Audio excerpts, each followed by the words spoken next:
Hello everyone. तो इस video में हम बात करने वाले हैं पीएचपी के ही कुछ और बेसिक्स की, जो कि पीएचपी को जो भी आपकी स्क्रिप्ट है उसको चलाने में आपको हेल्प करते हैं।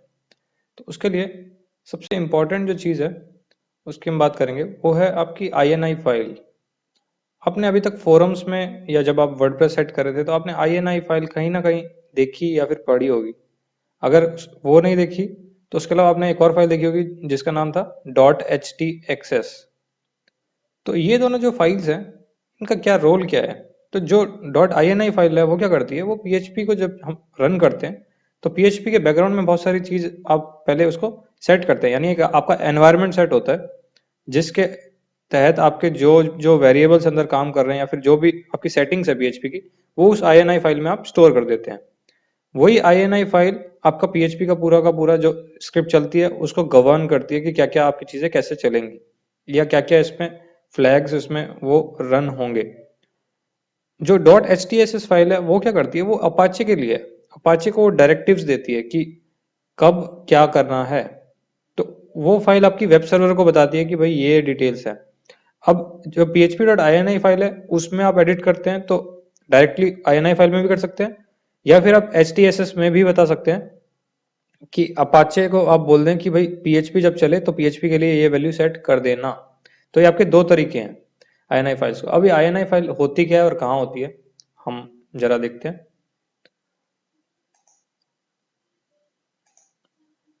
तो यहाँ आप राइट क्लिक करेंगे XAMPP कंट्रोल पैनल पे, आपका यहाँ पर चल रहा होगा मिनिमाइज वर्जन। तो अब इसको ओपन करेंगे एंड मैं इसको फुल स्क्रीन कर देता हूँ। अब यहाँ पर आप देखिए क्या क्या आपके पास ऑप्शंस हैं। अपाचे आपका चल रहा है तो यहाँ पर आप कॉन्फ़िग में आप क्लिक करेंगे तो आपको कुछ ऑप्शंस आएंगे। ये मैंने क्लिक किया कॉन्फ़िग पर। यहाँ पर ऑप्शंस है कि आपको कौन सी फाइल एडिट करनी है।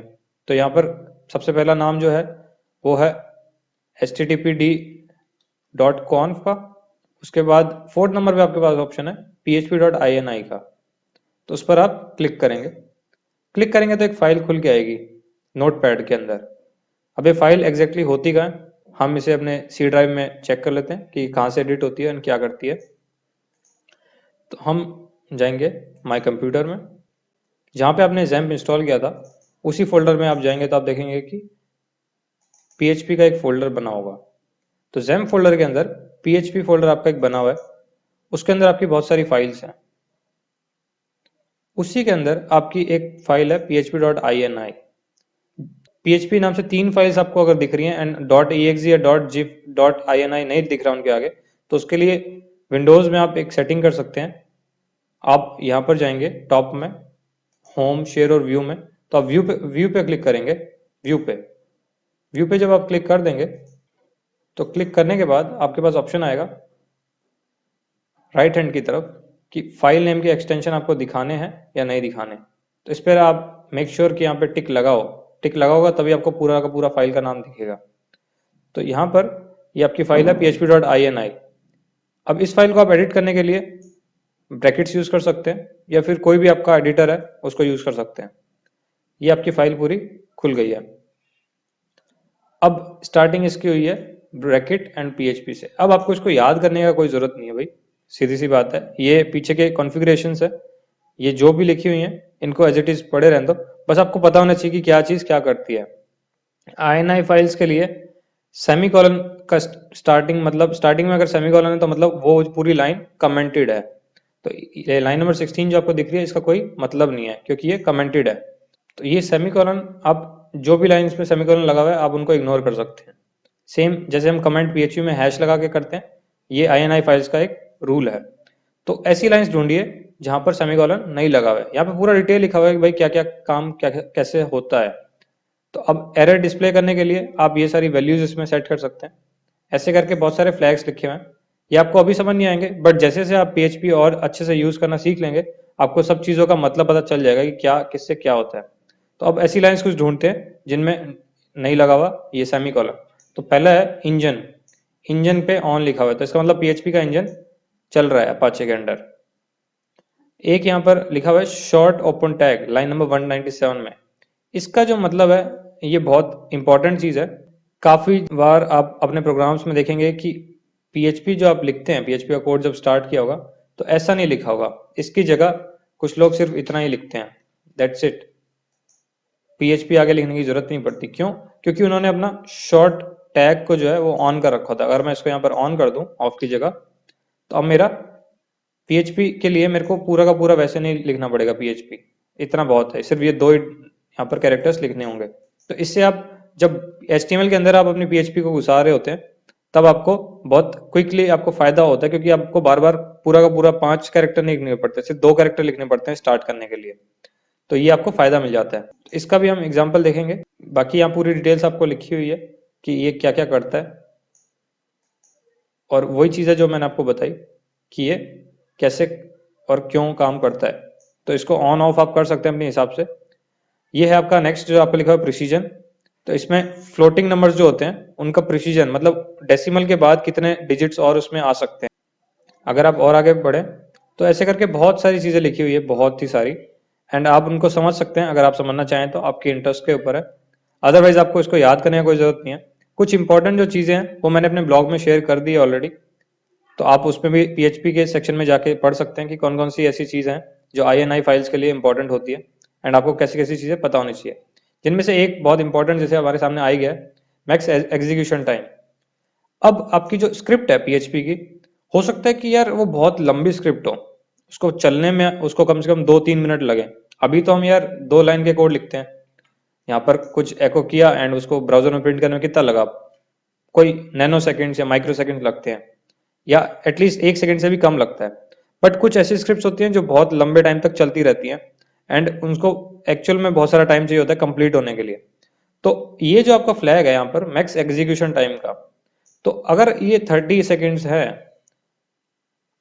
तो 30 सेकेंड्स का मतलब है कि 30 सेकेंड जैसे ही कंप्लीट होंगे, आपका सर्वर उस फाइल को डेड कर देगा, यानी उस जो भी आपकी जो स्क्रिप्ट चल रही थी वो बंद कर दी जाएगी 30 सेकेंड के अंदर। तो इसका मतलब है आपको सारा काम 30 सेकेंड में निपटाना ही है। व्हाट इफ यही चीज आपको मान लो अपनी स्क्रिप्ट के लिए 300 सेकेंड्स तक चाहिए, कि काफी लंबी स्क्रिप्ट है, हो सकता है 300 सेकेंड तक लग जाए, तो इसको आप चेंज कर सकते हैं। यहाँ पे 300 करेंगे एंड सेव कर देंगे। सेव करने के बाद आपका ये php.ini एक्टिव नहीं होगा। अगर आपको INI में चेंजेस आपने करे हैं तो उसके बाद आपको अपने सर्वर को रिस्टार्ट करना ही पड़ेगा। तो अगर आपको वो चीज सेट कर रही है, आपने कुछ चेंज किया है, तो आपको वापस जाना पड़ेगा XAMPP के कंट्रोल पैनल में, स्टॉप करना पड़ेगा इसको अपाचे को, एंड फिर से स्टार्ट करना पड़ेगा। तो अब जाके आपकी वो जो नई वैल्यूज थी वो आपकी अप्लाई हुई हैं, चाहे वो मैक्स एग्जीक्यूशन टाइम हो, चाहे वो शॉर्ट हैंड वाला जो डायरेक्टिव था, कोई सा भी एडिट आपने इसमें करा हो। आगे इनपुट टाइम का है, तो इनपुट टाइम जब हम फॉर्म्स पढ़ेंगे तब हम इसकी बात करेंगे। अभी के लिए इसमें सिंपल सी मतलब ये है कि जब भी आप PHP को कोई इनपुट दे रहे होते हैं, चाहे फाइल अपलोडिंग करें या कुछ भी करें, तो यहाँ पर 60 सेकेंड्स का टाइम आउट है। 60 सेकेंड में अगर आपकी फाइल अपलोड नहीं हुई तो वो डेड है, स्क्रिप्ट खत्म हो जाएगी। एंड ऑब्वियसली आप 60 में इनपुट दे रहे हैं तो एग्जीक्यूशन के लिए भी उसको 60 से ज्यादा देना पड़ेगा। तो इस तरीके से अब ये नेक्स्ट मेमोरी लिमिट, ये सबसे बड़ा एक फैक्टर होता है आप PHP की, आप कोई सी भी वेबसाइट की परफॉर्मेंस के लिए। अगर PHP बेस्ड वेबसाइट है आपकी, तो उसकी परफॉर्मेंस के लिए उसको मेमोरी देनी ही पड़ेगी, एंड मेमोरी की उसको जरूरत पड़ेगी ही पड़ेगी। अगर वो एक हैवी एप्लीकेशन है तो, चाहे वो वर्डप्रेस हो, चाहे मेजेंटो हो, या कोई सा भी आपका CMS हो, कस्टम स्क्रिप्ट हो, कुछ भी हो, मेमोरी तो चाहिए ना उसको। अभी बाय डिफॉल्ट जो है 128 MB है, M का मतलब है मेगाबाइट, तो ये है बाय डिफॉल्ट मेमोरी। अब आपकी ये जो स्क्रिप्ट चल रही है यहाँ पर, हमने जो लास्ट टाइम स्क्रिप्ट बनाई थी एको वाली, उसमें कितना मेमोरी लगा होगा? हार्डली 25 KB या उससे भी कम। टोटल जितने भी हमने एको उसमें प्रिंट कराए हो या कुछ भी कराओ, 25-30 KB में काम हो गया होगा। बट कुछ एप्लीकेशंस होती है जिनमें आपको बहुत सारा मेमोरी चाहिए होगा, तो आप इसको यहाँ से बढ़ा सकते हैं कि भाई अपने सर्वर से एक GB आपने इसको मेमोरी दे दिया है। अगर आप इसको यहाँ लिख देंगे 1G, तो ये 1 GB मेमोरी चली गई इसको। तो इस तरीके से आप इसको एडिट कर सकते हैं। एंड सबसे बड़ा फैक्टर ये होता है कि जब आप शेयर्ड होस्टिंग यूज कर रहे होते हैं, तो आपकी जो PHP की मेमोरी लिमिट है उस पर एक फिक्स नंबर सेट कर दिया हो जाता है कि भाई 256 आपको मिलेगा, इस एक पर्टिकुलर यूजर को 256 MB ही मिलेगा। अब आपको उसी में आपका चाहे एक साइट चलाएं, 4 साइट चलाएं, 10 स्क्रिप्ट चलाएं, कुछ भी चलाएं, आपको इतनी मेमोरी फिक्स कर दी गई है कि आपके लिए PHP इतनी ही देगी। तो ये होता है शेयर्ड एनवायरनमेंट का डिफरेंस। यही अगर आपका VPS हो तो आप उसमें खुद अपने हिसाब से सेट कर लीजिए एंड वो आपको उतनी ही मेमोरी मिल जाएगी। हालांकि मोस्ट ऑफ द वेबसाइट्स के लिए जितना आपका कम मेमोरी उसमें लगे PHP को, उतनी आपकी स्मूथ एंड फास्ट आपकी वेबसाइट चलेगी। अगर आपका इनिशियल ही आपका 1 GB की रिक्वायरमेंट है आपकी स्क्रिप्ट को, तो आपको उसको ट्वीक करने की जरूरत है। नेक्स्ट है एरर लॉगिंग वगैरह। तो एरर लॉगिंग जो है वो बहुत इंपॉर्टेंट फैक्टर प्ले करता है, क्योंकि एरर्स जो आपको दिखते हैं ना, आपको आप जब डेवलप कर रहे हैं तब तो दिखना इज ओके, बट यही अगर आपके यूजर्स को दिखने लग जाए, यूजर्स को जैसे ही दिखने लग जाएंगे तो गड़बड़ हो गई ना।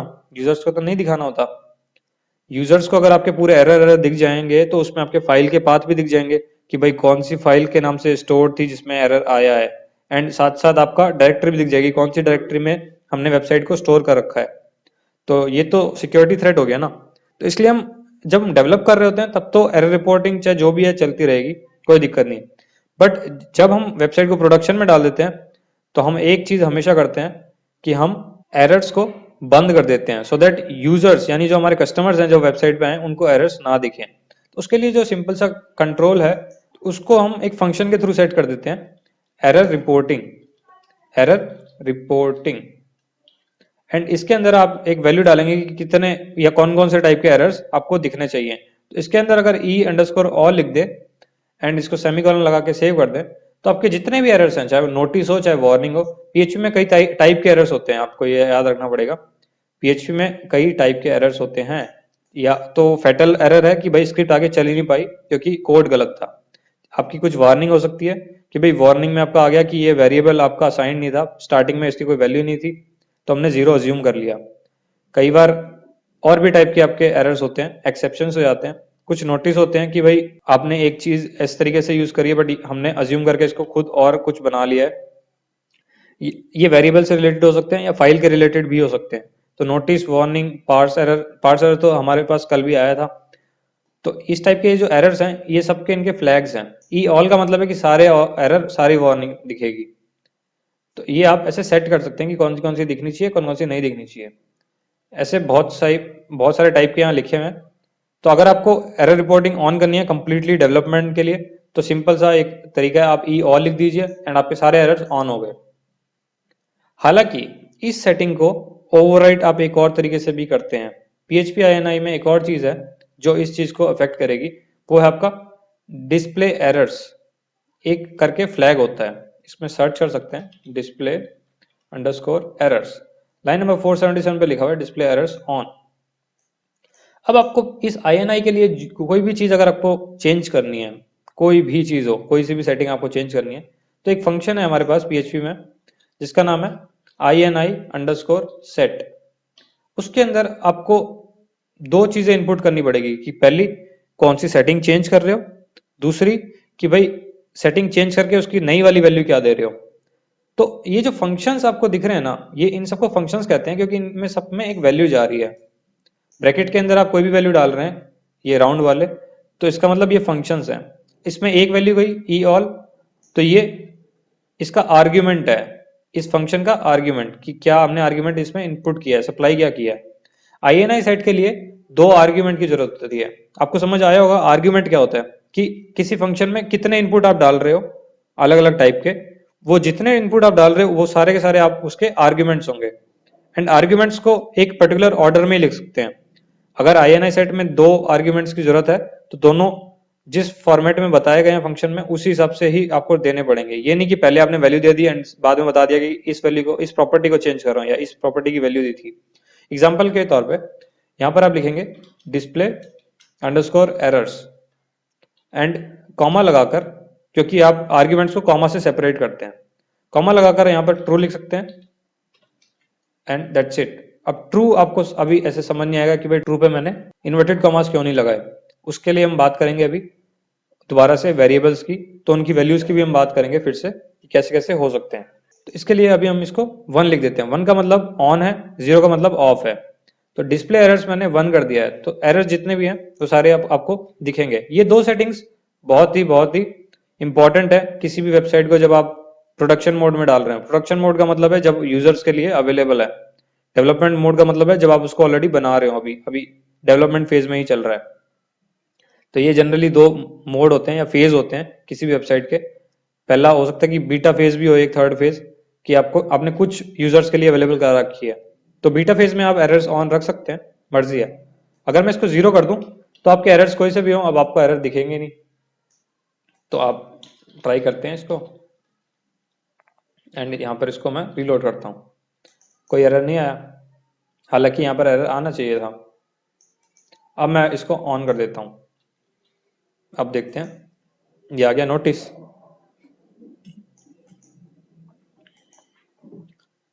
अब ये कह रहा है कि अनडिफाइंड कांस्टेंट है।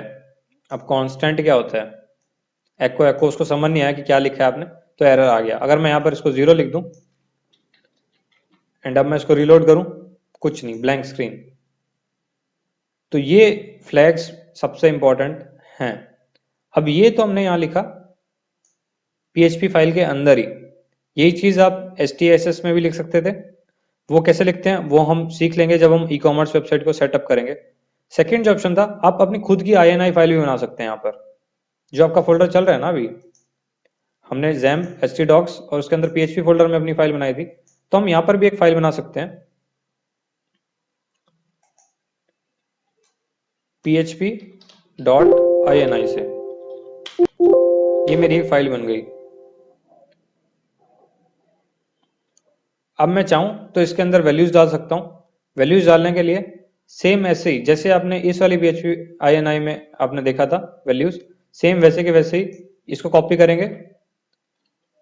सेम फॉर्मेट में आप इसको यहाँ लिख सकते हैं एंड ऑन या ऑफ कर सकते हैं। मैं इसको ऑफ कर देता हूँ एंड अब मैं यहाँ से इसको ये 2 लाइंस हटा रहा हूँ। अब इसको रीलोड करते हैं, अभी आपका एरर आ रहा है। यही चीज आप इसमें वापस उस फाइल में जाकर यहाँ पर अगर आप ऑफ कर देते हैं, नहीं ये ऑलरेडी ऑफ है, तो ये आपकी जो INI फाइल थी ये मानी ही नहीं गई, अपाचे ने इसको रीड ही नहीं किया।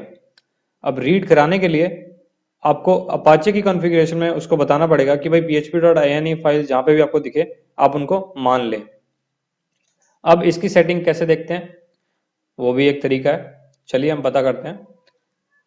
c.php में मैं यहाँ पर लिख रहा हूँ php info, ये एक फंक्शन है जिसमें कोई आर्ग्यूमेंट नहीं देना पड़ता आपको, सेमीकोलन लगाएंगे एंड दैट्स इट। आप इसको रिलोड करिए, अब देखिए PHP आपको कितना सारा इंफॉर्मेशन अपना बताता है। मैं इसको जूम आउट करूं तो ये पेज आपको कुछ ऐसा दिखेगा। ये है आपका एक नॉर्मल PHP इन्फो का पेज। इसमें आपके PHP की जितने भी सेटिंग्स हैं A to Z वो सारे के सारे प्रिंट हो गए एक ही बार में। तो कोई भी जब आप नई होस्टिंग लेते हैं ना, तो सबसे पहला काम जो हमें करना होता है वो यही करना होता है, PHP इन्फो फंक्शन चलाएंगे तो आपको पता चलेगा कि भाई वर्जन ये है 7.1.23 चल रहा है, ये आपका आर्किटेक्चर है x86 पे चल रहा है, क्योंकि विंडोज के लिए 64 बिट वाला XAMPP में अवेलेबल नहीं है। सिस्टम का नाम पूरा विंडोज NT SCARL 10, विंडोज 10 अभी चल रहा है। बिल्ड की डेट यानी कब आपका ये PHP का वर्जन जो था इंस्टॉल हुआ था, 10 अक्टूबर को। ये इसके कमांड्स हैं कि क्या क्या इसमें सेटिंग आपने स्टार्टिंग में करी थी, एंड नीचे आपका पूरा का पूरा डिटेल लिखा हुआ है। अब कॉन्फ़िगरेशन फाइल आप यहाँ देखिए, मैं इसको जूम कर देता हूँ सो दैट आपको क्लियरली दिख जाए। कॉन्फ़िगरेशन फाइल लोडेड कौन सी है, मतलब अभी कौन सी INI फाइल से चल रही है, तो ये आपकी फाइल अभी यूज हो रही है। एंड एक और पाथ जो उन्होंने दिया हुआ है वो है C विंडोज। तो अगर आप विंडोज वाले फोल्डर में अपनी कोई php.ini फाइल लिख देते हैं तो वो उसमें अपने आप रीड हो जाएगी, ऐसा इसमें सेटिंग किया गया है। तो अगर आपको अपनी php.ini फाइल बनानी है तो आप इस फोल्डर में लिख सकते हैं। कुछ अपाचे के जो आपकी होस्टिंग एनवायरनमेंट है उनमें बाय डिफॉल्ट ही करा होता है यूजर्स के लिए कि आपकी जो होम डायरेक्टरी है आप उसमें user.ini फाइल आप उसमें बनाएंगे, तो उसमें आप अपने चेंजेस कर सकते हैं, या फिर php.ini से भी आप चेंजेस कर सकते हैं। एडिशनल INI फाइल्स पार्स यहाँ पे लिखा हुआ है कि और कौन कौन सी INI फाइल्स भाई पढ़ी गई हैं, कोई सी भी नहीं पढ़ी गई। तो ये शायद सेटिंग ही ऑफ कर रखी होगी अपाचे ने, तो इसको भी हम देखेंगे अभी। आगे आपकी API और पूरी की पूरी A to Z डिटेल इसमें लिखी गई है। नीचे आप स्क्रॉल करते जाइए तो आपको पहले दिखेगा कि अपाचे की क्या क्या सेटिंग्स है, वो सारी आपको यहाँ दिख रही है। अपाचे का रूट कहाँ है, यहाँ पर है, और कौन कौन से मॉड्यूल्स उसमें लोडेड हैं, अपाचे में क्या क्या काम कर रहा है, तो ये सारे मॉड्यूल्स उसमें काम कर रहे हैं। बाकी अपाचे का एनवायरनमेंट की डिटेल्स, उसके नीचे आप जाएंगे तो हेडर की इंफॉर्मेशन, अब ये मेरे हेडर हैं जो मैंने c.php फाइल खोली है ब्राउजर में, तो मैंने अपने कुछ हेडर भेजे थे इसको, एंड रिप्लाई में भी मेरे पास कुछ हेडर आए हैं। तो मेरी रिक्वेस्ट क्या थी कि php फोल्डर के अंदर c.php फाइल मेरे को प्रोवाइड करी जाए और http प्रोटोकॉल 1.1 से। ये थी मेरी रिक्वेस्ट। होस्ट क्या था, लोकल होस्ट पे मैंने रिक्वेस्ट भेजी थी। कनेक्शन कीप अलाइव, मैंने इसको बोला हुआ है कि कनेक्शन मेरा रेडी रहना चाहिए। कैशे कंट्रोल में लिखा हुआ है मैक्स एज 0, इसका मतलब मैं नेक्स्ट जो भी पेज रिलोड करूंगा तो वो एकदम फ्रेश लोड होकर आएगा, यानी कैश्ड वर्जन नहीं होगा। मेरा यूजर एजेंट स्ट्रिंग था ये। अब यूजर एजेंट स्ट्रिंग क्या होता है, जब भी आप कोई सा भी ब्राउजर यूज करेंगे तो भी ब्राउजर अपना एक फिंगरप्रिंट छोड़ देता है कि मैं ये वाला ब्राउजर हूं, तो मुझे उस हिसाब से आप वेब पेज दिखाएं।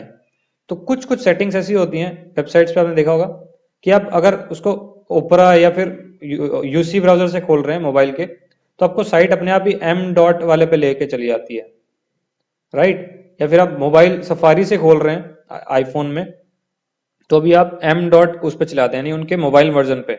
तो उसको चेक करने के लिए यूजर एजेंट स्ट्रिंग आपकी चेक होती है, क्योंकि हर ब्राउजर एक अपनी आईडी देता है कि क्या चीज कौन से ब्राउजर से मैंने रिक्वेस्ट किया है उस फाइल को।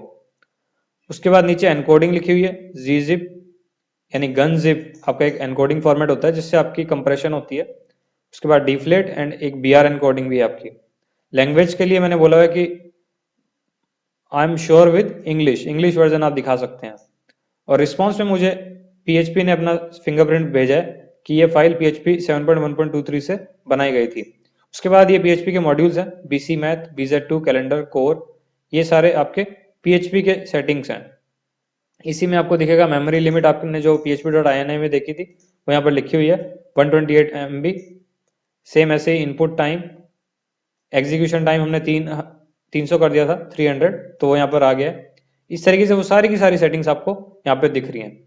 तो आप जब भी अपनी नई होस्टिंग लें या अपना खुद का लोकल होस्ट सेट करें, कुछ भी आप करें, PHP जब भी नया शुरू करें, तो भगवान को याद करने के बाद सेकंड काम आप यही करें, PHP इन्फो फंक्शन आप चलाएं एंड उसमें सब कुछ डिटेल्स देखें उसकी कि क्या क्या चीजें सेटिंग करी हुई है। तो इस तरीके से आप पूरा का पूरा पढ़ सकते हैं। अभी मेरे ये सारे चीजें इसमें इंस्टॉल्ड है।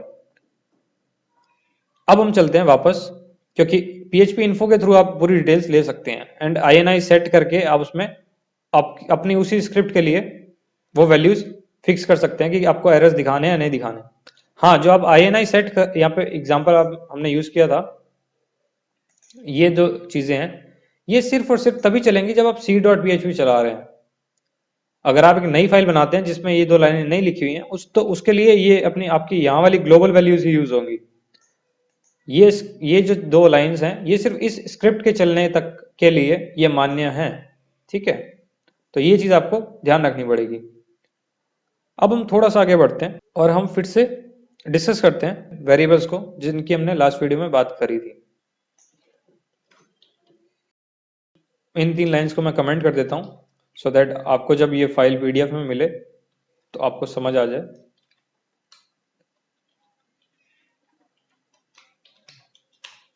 अब हम आगे बढ़ते हैं वेरिएबल्स की तरफ। कल हमने ऐसे वेरिएबल्स बनाए थे कुछ $A, $B, इस तरीके से हमने बहुत सारे वेरिएबल्स बनाए थे। अब इनको वेरिएबल क्यों कहते हैं, क्योंकि भाई इनकी वैल्यू हम कभी भी चेंज कर सकते हैं, हमारी मर्जी है ना। नेक्स्ट लाइन पे मेरा मन करा मैंने इसको 19 बना दिया, अभी ये इंटीजर में चल रहा है, नेक्स्ट लाइन में मेरा मन करा मैंने इसको 19.5 बना दिया, फ्लोटिंग पॉइंट बन गया। उसके आगे मेरा मन करा मैंने इसको स्ट्रिंग बना दिया, ये लो जी। तो मैं ये वेरिएबल है, ये आज इसकी वैल्यू कुछ है, नेक्स्ट लाइन में इसकी वैल्यू कुछ हो जाएगी, इसलिए हम इसको वेरिएबल कहते हैं। अब ऐसे वेरिएबल्स का रूल क्या क्या है भाई, रूल्स इसके स्ट्रिक्ट हैं, बट आप जनरली जो भी नॉर्मल कैरेक्टर्स हैं वो सारे यूज कर सकते हैं, बट हाँ इसके कुछ रूल्स तो हैं ही हैं, तो उनको पढ़ लेते हैं। एक होता है कन्वेंशन और एक होता है रूल। कन्वेंशन का मतलब है कि सभी लोग दुनिया में इस तरीके से इनको नाम देते हैं, तो हम भी उसको उस तरीके से नाम दे देते हैं, तो वो हो गया कन्वेंशन कि भाई पहले से होता आ रहा है तो हम भी यही कर लेते हैं। एक होता है रूल। रूल का मतलब है कि आपको ये ही करना पड़ेगा, एंड इस सेटिंग के अंदर ही आपको करना पड़ेगा, इससे आप बाहर जाएंगे तो एरर आ जाएगा। तो कन्वेंशन हमेशा रूल्स के अंदर ही होते हैं, रूल्स के बाहर नहीं होते, क्योंकि रूल्स के बाहर तो स्क्रिप्ट आपकी चलेगी ही नहीं। कन्वेंशंस को हम इसलिए फॉलो करते हैं क्योंकि आज आपने कुछ कोड लिखा है, लेट्स से 1000 लाइनें लिखी है, कल आपने उस प्रोजेक्ट को छोड़ दिया एंड किसी और डेवलपर ने ज्वाइन किया, तो जब वो और कोई डेवलपर उसको पढ़ेगा आपके कोड को, तो उसको वेरिएबल्स के आपने नाम क्यों और कैसे रखे हैं उसको पता होना चाहिए एंड उसको समझ आना चाहिए कोड।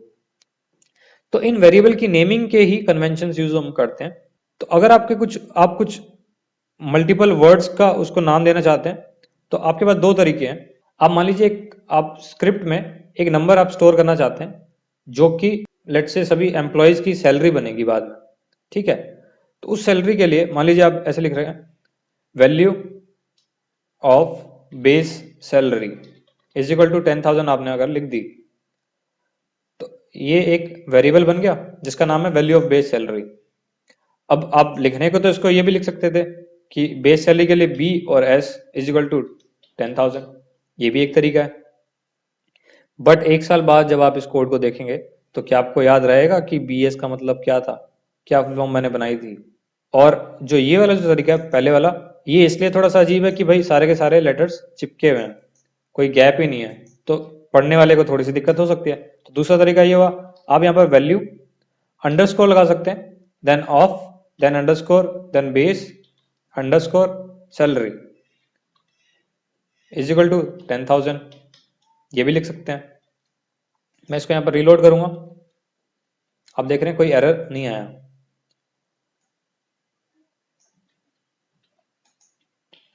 मैं एरर्स को ऑन कर रहा हूं, अगर ऑफ है तो भी एरर हो तो आ जाए। नेक्स्ट लाइन में आप इसको ऐसे भी लिख सकते हैं, हाइफन लगा के। अब मैं इसको रिलोड करूंगा, अब एरर आ गया। क्यों? क्योंकि भाई हाइफन नहीं आ सकता, माइनस वाला जो साइन है वो नहीं आ सकता वेरिएबल के नाम में। अंडरस्कोर लगा सकते हो, इंटीजर यानी नंबर्स यानी डिजिट्स आप लगा सकते हो, बट स्टार्टिंग डिजिट से नहीं होनी चाहिए। यहाँ पर आप 1 लिखेंगे एंड देन आप वैल्यू लिखेंगे, तो ये आपका एरर है फिर से, क्योंकि स्टार्टिंग आप डिजिट से नहीं कर सकते। लास्ट में लगा दीजिए, बीच में लगा दीजिए, बट स्टार्टिंग हमेशा अल्फाबेट से ही होगी, आपको एरर नहीं है। यही चीज एक एक्सेप्शन आप स्टार्टिंग अंडरस्कोर से कर सकते हैं, बिल्कुल कर सकते हैं। तो आपकी जो स्टार्टिंग है वो या तो ABCD से होगी, चाहे वो कैपिटल हो या स्मॉल हो, कोई फर्क नहीं पड़ता। स्मॉल, इन दोनों के अलावा आप अंडरस्कोर से भी स्टार्ट कर सकते हैं। ये हैं कुछ बेसिक्स। इनमें एक जो बेस्ट तरीका जो हम यूज करते हैं एक्चुअल में, वो नेमिंग कन्वेंशन है। आप हमेशा ऐसे लिखेंगे, value then of then base then salary.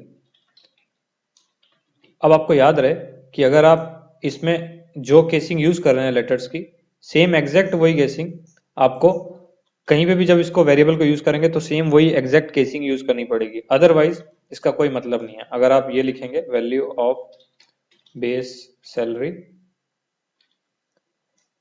And ये वाली चीज नहीं है, या अगर ये है भी और इसकी वैल्यू है सिर्फ 50,000, अब इसको आप रीलोड करेंगे तो इसकी वैल्यू 50,000 आएगी। क्यों? क्योंकि ये और ये सेम है, ये और ये सेम नहीं है। अगर आपको ये वाला 10,000 प्रिंट करना है तो आपको सेम ऐसे ही लिखना इसको पड़ेगा। केसिंग मैटर करती है, कैपिटल और स्मॉल का बहुत ज्यादा फर्क पड़ता है, तो आपको सही तरीके से यूज करना पड़ेगा। अब ये वाला फॉर्मेट हम क्यों प्रेफर करते हैं? क्योंकि जावा में भी ऐसा ही यूज होता है। अब ये कोई रूल्स तो ऐसे बनाता नहीं है, बट आपकी मर्जी है कि आप इस तरीके से यूज करना चाहें या किस तरीके से यूज करना चाहें। आप ऐसे भी लिख सकते हैं एंड ये भी काम करेगा। अगर आप किसी कैलकुलेशन के लिए कोई टेम्परेरी वेरिएबल यूज कर रहे हैं तो आप उसको सिंपली TMP लिख सकते हैं या सीधा T लिख सकते हैं। ये छोटे छोटे नाम आप यूज कर सकते हैं अगर आप उनके टेम्परेरी वेरिएबल्स हैं। बट अगर ऐसे कुछ इंपॉर्टेंट वेरिएबल्स हैं जिनमें आप कुछ चीजें स्टोर कर रहे हैं, तो आई प्रेफर कि आप उनको इस तरीके से ही लिखें अपने कोड में भी। ये सारी जो कोडिंग की गाइडलाइंस हैं, इनको PSR फॉर्मेट्स कहते हैं। PSR का मतलब क्या है भाई? ये होती है PHP की स्टैंडर्ड रिकमेंडेशन। अब इसके कई सारे वर्जन हैं, कई सारे तरीके हैं।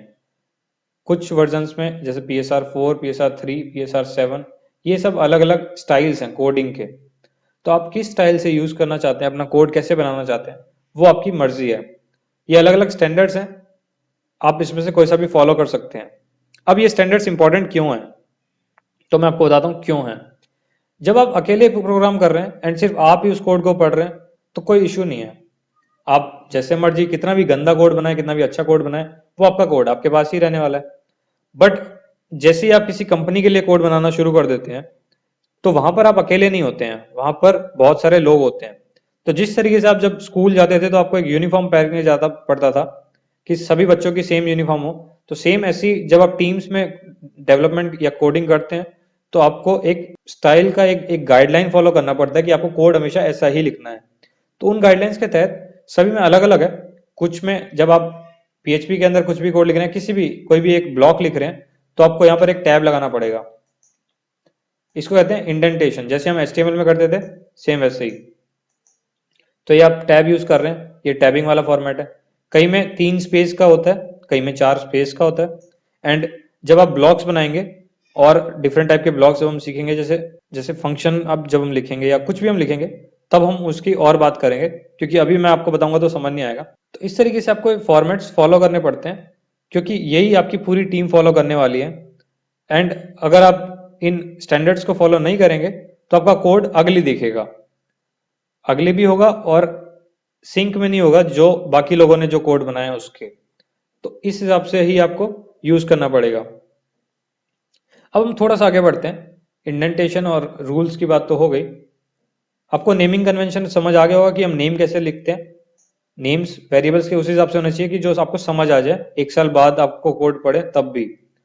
अब ये तो थे वेरिएबल्स, क्योंकि इनकी आप वैल्यूज चेंज कर पा रहे हैं। वेरिएबल्स के अलावा भी एक डेटा टाइप है, वो है कांस्टेंट। अब पीएचपी में कांस्टेंट क्या होते हैं? कांस्टेंट वो वैल्यूज होती हैं जो आप चेंज नहीं कर सकते भाई, एक बार सेट कर दी तो कर दी। वो पूरे के पूरे प्रोग्राम में आपकी एक जगह फिक्स ही चीज वो यूज होगी बार बार। अब उसको बार बार यूज करने के लिए हम उसको कांस्टेंट बना देते हैं, सो दैट वो मेमोरी में एक फिक्स्ड लोकेशन ले ले, एंड जब भी हम उसको एक्सेस करना चाहें तो हम फटाक से उसको कर लें। अब ये जो चीज है, ये तो वेरिएबल हुई ना। कल को किसी प्रोग्रामिंग वाले में आपने कोई भी एक लाइन लिखी एंड इसकी वैल्यू चेंज हो गई तो पूरा प्रोग्राम का आउटपुट गड़बड़ हो जाएगा, आपकी पूरी कैलकुलेशन गड़बड़ हो जाएगी, आपका पूरा जो भी आपने बनाया है स्ट्रक्चर बैंकिंग का या सैलरी का, तो वो एम्प्लॉयज के लिए सब कुछ गड़बड़ हो जाएगा। तो इसको आप कांस्टेंट बना सकते हैं। कांस्टेंट बनाने के 2 तरीके हैं। आप लिख सकते हैं CONST, कॉन्स्ट। ये एक कीवर्ड है, रिजर्व्ड कीवर्ड है। एंड इसका एक मतलब होता है कि आप जो भी नेक्स्ट लाइन लिखने वाले हैं या नेक्स्ट वर्ड लिखने वाले हैं, वो एक कांस्टेंट की तरह ट्रीट हो जाएगा। अब ये CONST का मतलब है कांस्टेंट। अब आपको जो भी नाम लिखना है, लेट्स से सैलरी, इसको मैं कैपिटल्स में लिख रहा हूं। क्यों? क्योंकि ये कन्वेंशन है, सभी प्रोग्रामर्स ऐसा ही लिखते हैं, इसलिए मैं लिख रहा हूं, ये कोई रूल नहीं है। तो कांस्टेंट जो होते हैं हम उनको कैपिटल लेटर्स में लिखते हैं, सो दैट हमें पता रहे कि भाई ये चीज फिक्स रहने वाली है, इसकी वैल्यू चेंज नहीं हो रही है। एंड इक्वल टू मैं 10,000 इसको लिख देता हूँ, या इसको इतना लंबा बना देते हैं, सबकी सैलरी ऐसी ही होनी चाहिए। आपने नोटिस किया कि मैंने यहाँ पर डॉलर नहीं लगाया, तो कॉन्स्टेंट्स के लिए आपको स्टार्टिंग में डॉलर नहीं लगाना पड़ता, डॉलर सिर्फ वेरिएबल्स के लिए होता है। अब आप इको करिए सैलरी, देखिए आंसर क्या आया। तो आपने इसको सैलरी को एग्जैक्ट फिक्स जो किया था वो उतना का उतना रहा, एंड ये कांस्टेंट है पूरे, आप प्रोग्राम में इसको कहीं पे भी यूज कर सकते हैं, बस आप इसमें चेंजेस नहीं कर सकते। आप ये नहीं लिख सकते कि सैलरी इज इक्वल टू, अब आप चेंज कर दिया आपने, एंड फिर आप फिर से आप इको करें। आपको याद रखना पड़ेगा कांस्टेंट है तो आपको, अब देखिए एरर आ गया भाई, सैलरी चेंज नहीं हो सकती। आप फिर से अगर एक कांस्टेंट बनाएंगे, अब देखिए क्या कर रहा है, नोटिस आ गया कि भाई सैलरी पहले से डिफाइन करी हुई थी, ऐसे थोड़ी होता है। तो आपका जो एको हुआ वो सिर्फ ये वाली लाइन चली है, ये लाइन आप हटा दें तो आपको कोई आउटपुट ही नहीं आएगा, और आउटपुट आया भी है तो पुराने वाला आया है, यानी अपडेट नहीं हुआ है। तो ये कांस्टेंट का मतलब ये है कि भाई उसको बनाए हमने इसलिए कि उसकी वैल्यू चेंज नहीं होगी। तो आप ये क्यों कर रहे हैं? पीएचपी सिंपल ये पूछ रहा है आपसे। तो मैंने बोला था कांस्टेंट बनाने के दो तरीके हैं, पहला तो हो गया कॉन्स्ट लिख के, दूसरा जो तरीका है वो है डिफाइन फंक्शन का यूज करके। डिफाइन स्टेटमेंट जो है उससे भी आप बना सकते हैं, बट इसमें आपको एज ए फंक्शन यूज करना पड़ता है। तो डिफाइन जब आप करेंगे तो आपको फंक्शन के लिए हमेशा मैंने बताया था राउंड ब्रैकेट्स आपको यूज करने हैं, एंड उसके अंदर दो वैल्यूज जाएंगी। पहला नाम जाएगा सैलरी, सैलरी इस बार सैलरी तो हो गया है, इसको हम कर देते हैं ग्रीटिंग कर देते हैं, ग्रीटिंग, एंड इसकी वैल्यू में डाल देता हूं गुड मॉर्निंग। अब मैं एको करूंगा ग्रीटिंग।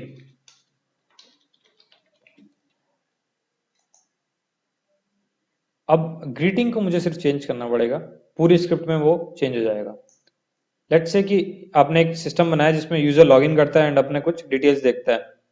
तो लॉगिन करते ही अगर आपको उसको मैसेज दिखाना है तो हर बार गुड मॉर्निंग की जगह आप, हो सकता है आपका मन करे कि यार 4 दिन बाद अभी जैसे दिवाली का सीजन आया तो आप यहाँ लिख देंगे हैप्पी दिवाली, तो जब भी यूजर लॉगिन करेगा एंड उसको सीधा दिखेगा हैप्पी दिवाली।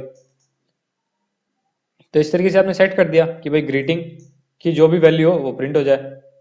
अब ये तो हुए यूजर डिफाइंड कॉन्स्टेंट्स, ये हमने हमने डिफाइन करे ना, यूजर ने डिफाइन करे हैं। जो डेवलपर था उसने बताया कि भाई ये कॉन्स्टेंट है, इसकी वैल्यू ये होगी। कुछ होते हैं जो ऑलरेडी आपके सिस्टम में, यानी पीएचपी के खुद के कॉन्स्टेंट्स भी होते हैं, तो थोड़ी हम बात करते हैं उनकी भी, क्योंकि वो भी इंपॉर्टेंट है। तो प्री डिफाइंड जो कांस्टेंट है, यानी पहले से जो डिफाइन कर रखे हैं पीएचपी ने, उनको भी हम देखते हैं कौन कौन से कांस्टेंट्स हैं हमारे पास। तो सबसे जो एक सिंपल सा कांस्टेंट है उसका नाम है पीएचपी का वर्जन। अगर आपको चेक करना तो पीएचपी अंडरस्कोर वर्जन एको करेंगे एंड सेव करेंगे तो अब आपके पास ये वैल्यू आ गई। तो ये सारे जो कांस्टेंट्स हैं ये पीएचपी ने खुद अपने अंदर स्क्रिप्ट को और अच्छा बनाने के लिए ये सारे कांस्टेंट्स डिफाइन करे हुए हैं, सो दैट मान लीजिए आपने कुछ स्क्रिप्ट बनाई है, वो पीएचपी के 5.6 वर्जन में ही चलती है, 7 में नहीं चलती है। क्यों? क्योंकि भाई चेंजेस तो आए ना प्रोग्रामिंग में। 5.6 की प्रोग्रामिंग आपने करी है तो 7 में कैसे चलेगी? कुछ चेंजेस आ गए होंगे, वेरिएबल्स को कैसे यूज करते हैं या कैसे फंक्शंस को बनाते हैं, या कुछ नए फीचर्स, कि भाई जो भी नए फीचर्स हैं उनको डिस्कस करेंगे तो आप कंफ्यूज जाएंगे। तो उन फीचर्स के हिसाब से आपने सेट कर दिया कि यार जो अभी पीएचपी जिस वर्जन पे चल रहा है ना, वो अगर 5.6 से शुरू नहीं होता या उसका जो स्टार्टिंग का कैरेक्टर वो 5 नहीं है तो ये स्क्रिप्ट नहीं चलेगी। तो आप ऐसा बता सकते हैं उसको। तो आपको चेक क्या करना है कि भाई पीएचपी वर्जन क्या है, उसकी वैल्यू क्या है, एंड ये अगर 5 से शुरू नहीं होता है तो हम इसको स्क्रिप्ट को एंड कर देंगे। तो इस तरीके से आप ये कांस्टेंट जो है प्री डिफाइंड, इनको यूज कर सकते हैं। अब इसमें आप एक और देखिए, एको पीएचपी एंड उसका मेजर वर्जन क्या है, मेजर वर्जन। अब इसको आप रिलोड करेंगे तो यहाँ पर सिर्फ 7 आया है, एक डिजिट आई है सिंपल सी। तो यही जो चीज है कि अगर आप 7 आ गया तो आप कहेंगे कि यार ये तो 5 से शुरू होना चाहिए था, मेरा 5.6 में ही चलेगा, 7 में चलेगा ही नहीं। तो आपने फिक्स कर दिया। यही चीज उल्टी देखिए आप इसको, आपने एक स्क्रिप्ट लिखी है जो PHP 7 या फिर 7 से ऊपर में चलेगी, 5.6 में नहीं चल सकती। तो आप चेक करेंगे कि भाई मेजर वर्जन जो है वो 7 लिखा रहा है या नहीं आ रहा है। 7 से कम है तो भाई एग्जिट कर जाओ, स्क्रिप्ट को बोल दो कि नहीं हम नहीं चलेंगे, यूजर को बता दो कि इसलिए नहीं चल रहे। तो इस तरीके से आप ये जो कॉन्स्टेंट्स हैं इनको यूज कर सकते हैं अच्छे से। ये सारे जो कॉन्स्टेंट है इनकी लिस्ट आपको php.net की साइट पे दिख जाएगी। यूआरएल है सिंपल सा php.net, उसके अंदर आप रिजर्व्ड कांस्टेंट गूगल करेंगे तो आपको पूरी लिस्ट आ जाएगी। एंड उसी लिस्ट के अंदर आपको बहुत सारी चीजें इंटरेस्टिंग भी लगेंगी। इसमें से एक दो मैं पॉइंट आउट कर रहा हूँ, जैसे कि हमने कल बात करी थी लास्ट वीडियो में कि जो मैक्सिमम इंटीजर की जो वैल्यू है वो डिपेंड करेगी आपके प्रोसेसर पे। तो उसके लिए मैं आपको एक एग्जांपल दिखाता हूँ कि कैसे वो चीज काम करती है। मैं इस बार प्रिंट कर रहा हूँ एक इनबिल्ट ही जो इसमें वैल्यू स्टोर्ड है वो है php int max। तो मैक्सिमम इंटीजर की जो वैल्यू php है वो स्टोर कितनी कर सकता है, वो ये कर सकता है इतना। इससे बड़ा कोई इंटीजर हुआ तो भाई वो स्टोर नहीं कर पाएगा। अब ये है, ये इसलिए है क्योंकि ये 32 बिट सिस्टम है। 64 बिट का अगर सिस्टम होता तो उसकी वैल्यू उससे बहुत ज्यादा बड़ी होती, बहुत ही ज्यादा बड़ी। तो ये आप अपने लिनक्स पे अगर चला रहे हैं तो लिनक्स पे वैल्यू आप देख लें 64 बिट का php है तो उसमें उस हिसाब से होगा। 32 बिट का PHP है तो उसमें उस हिसाब से वैल्यू होगा। अब ये चीज मैक्सिमम है तो एक मिनिमम का भी देख लेते हैं, एंड यहाँ पर मैं इसको न्यू लाइन में डाल देता हूँ ब्रेक मिन। तो मिनिमम वैल्यू इंटीजर में कौन सी स्टोर हो सकती है, ये हो सकती है जी। तो यहां से लेके यहां तक आप एक इंटीजर की वैल्यू स्टोर कर सकते हैं। ऐसी कुछ और कॉन्स्टेंट्स हैं, जैसे इंटीजर का साइज कितना होगा, तो यहाँ साइज आप प्रिंट करा सकते हैं। साइज प्रिंट कराने के लिए मैं सेकंड वाला कमेंट आउट कर रहा हूँ, तो 4 बाइट लेता है। 4 बाइट में आपका इतना सारा वैल्यू स्टोर हो सकता है, मतलब एक इंटीजर के लिए। तो इस तरीके से आपके बहुत सारे ये स्टोर्ड हैं ऑलरेडी PHP के अंदर, प्री डिफाइंड कॉन्स्टेंट्स हैं, इनको आप यूज करें तो आप कर सकते हैं। जैसे अब आपका जो ई ऑल हमने लिखा था, यहाँ पर जो लिखा गया ये भी तो एक कांस्टेंट है ना। हमने यहाँ पर यहाँ ना तो हमने ये लगाया इन्वर्टेड कॉमा, ना ही हमने डॉलर लगाया, तो इसका मतलब ई ऑल यानी ये एक कांस्टेंट है।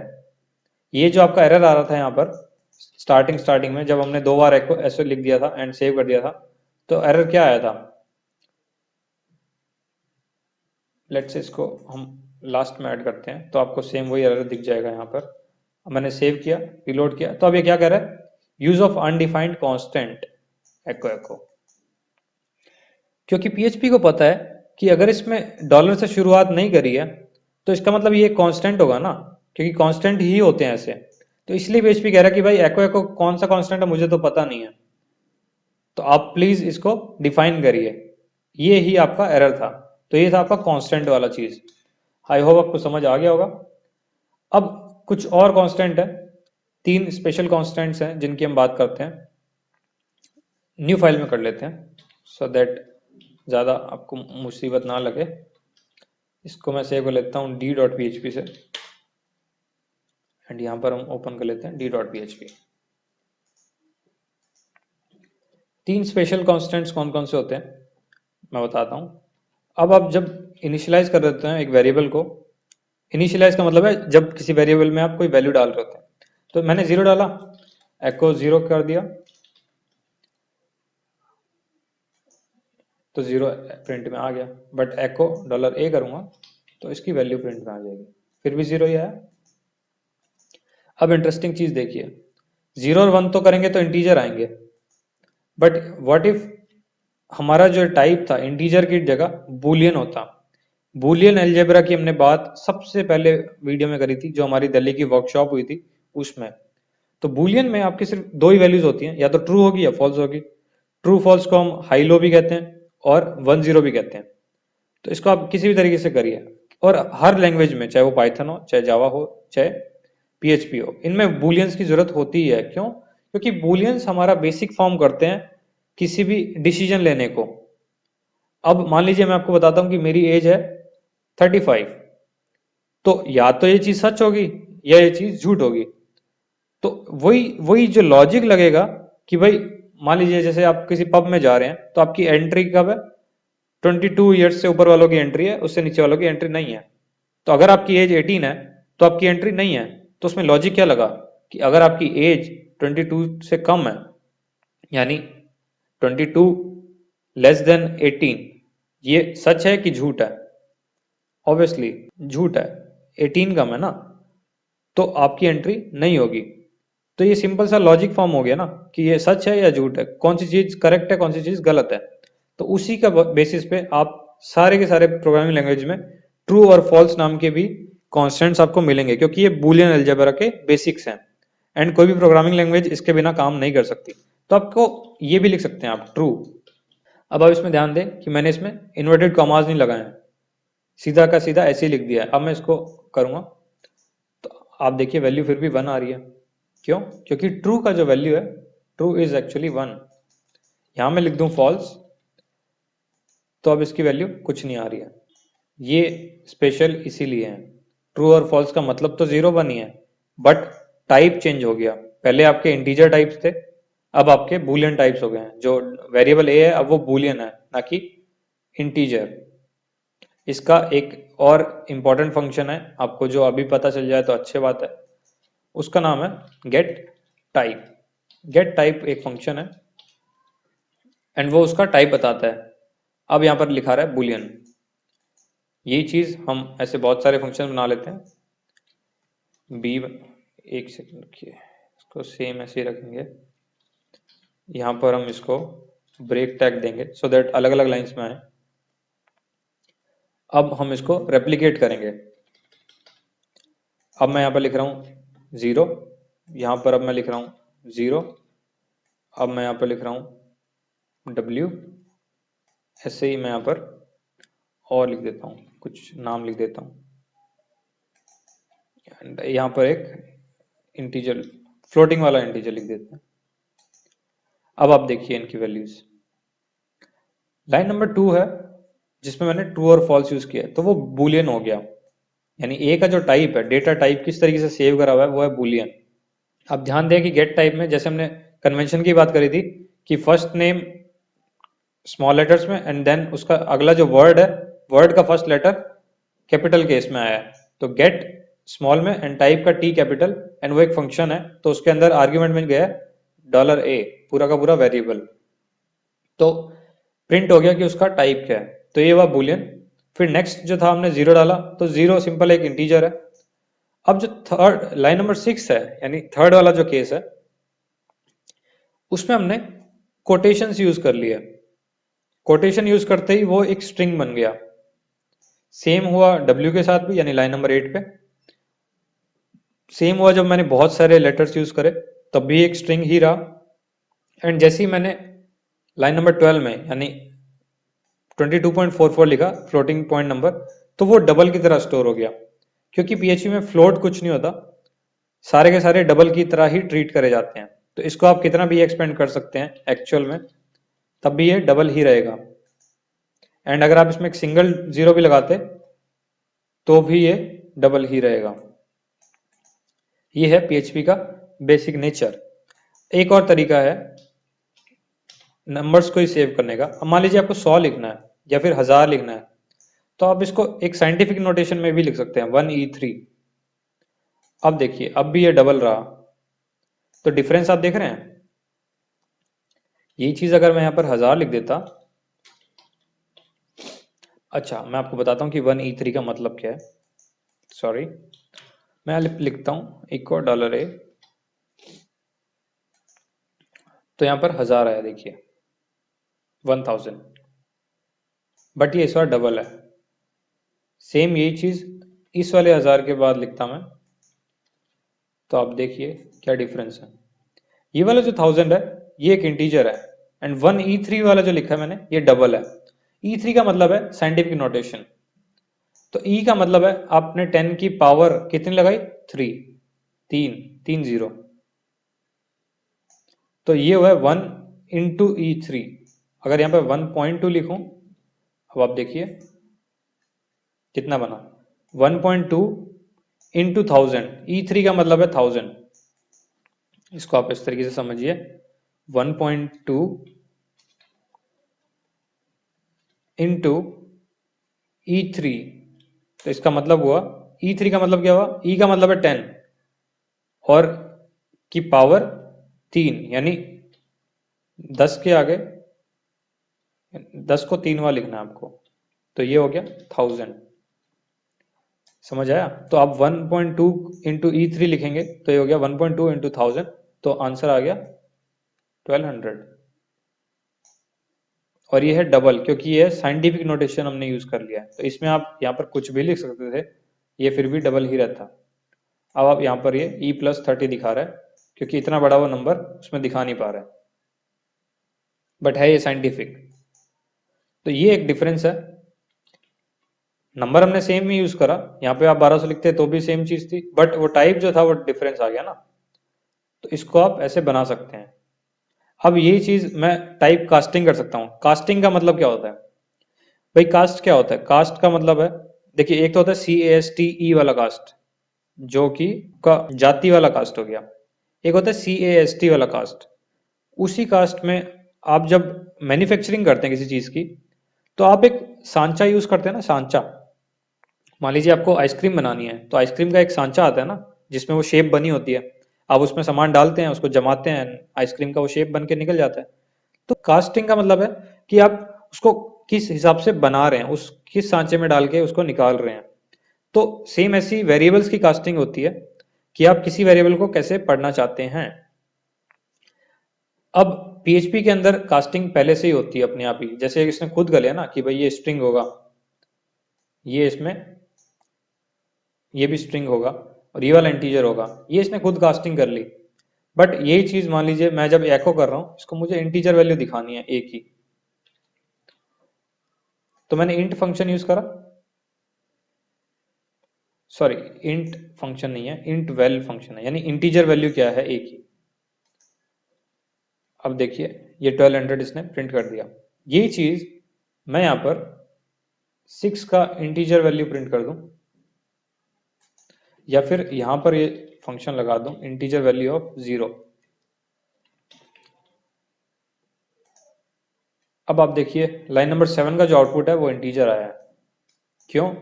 क्योंकि जो 0 अंदर था उसकी वैल्यू कन्वर्ट हो गए, पहले हमने इनपुट में हमने वैल्यू डाली है स्ट्रिंग, और जो आउटपुट इंटीजर वैल्यू ने दिया है हमें वो एक इंटीजर देगा। तो जो आउटपुट जो कोई फंक्शन हमें देता है उसको कहते हैं रिटर्न।